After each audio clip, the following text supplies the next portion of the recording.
si le télétravail était largement mis en place dans certaines entreprises et pour certaines fonctions, la crise liée au Covid-19 a quasi généralisé cette pratique. Pour beaucoup, le télétravail se pratiquait jusqu'ici de 1 à 2 jours par semaine, dans des espaces différents, le domicile évidemment, mais aussi des espaces de coworking ou tout autre tiers-lieu. Le confinement, aujourd'hui, implique un télétravail permanent, 5 jours par semaine, et monolocalisé au domicile du collaborateur. Ce contexte très exceptionnel a conduit à augmenter la charge mentale des collaborateurs, à des ruptures de rythme de travail, à une concentration souvent dégradée, un stress opérationnel, un sentiment d'isolement, mais aussi à des conflits familiaux. Le défi principal consiste donc à organiser son télétravail et son environnement de travail à domicile, de manière à ce qu'il permette d'éviter des ruptures et qu'il favorise la continuité des pratiques professionnelles. Pour cela, plusieurs points de repère paraissent importants. En premier lieu, il convient de chercher à établir une frontière stricte entre espace de travail et espace de vie. Le contexte de télétravail implique une forme de proximité, voire une promiscuité, qui nécessite de délimiter le territoire de travail, et ce, même dans de petits espaces.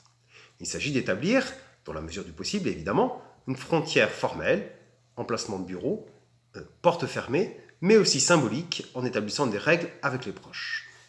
En second lieu, il s'agit d'aménager son espace de travail, de manière à le personnaliser.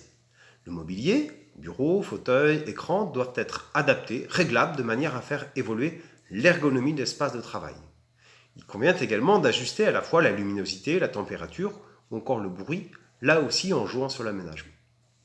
Il est nécessaire également d'organiser le rythme du travail. Le télétravail à domicile brouille les temps de vie. Il est impératif de mettre un cadre à son activité pour délimiter les temps de travail. Il faut donc planifier les journées, se fixer des horaires de travail et les respecter évidemment, dans la mesure du possible, et prioriser le travail quotidien et hebdomadaire en collaboration avec les responsables, mais aussi de conserver les routines de travail et les routines personnelles, se lever à heure fixe, s'habiller comme si on allait au travail, et donc l'ensemble des routines qui tournent autour. Enfin, il convient de relativiser la question du contrôle.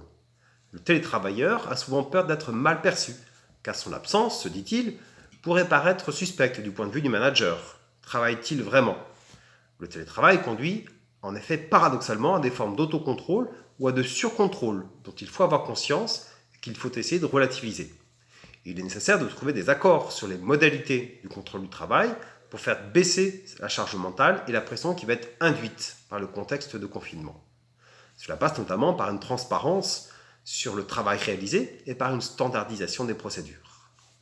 Nous sommes évidemment dans un contexte spécifique dans lequel la pratique du télétravail passe par l'apprentissage et par l'expérimentation. Les études académiques montrent cet effet d'apprentissage. Les capacités de concentration en télétravail ne sont pas simplement une question d'environnement ou de bonne volonté, mais s'acquièrent et se développent au fil du temps, mais aussi en fonction de l'intérêt qui va être porté au travail lui-même.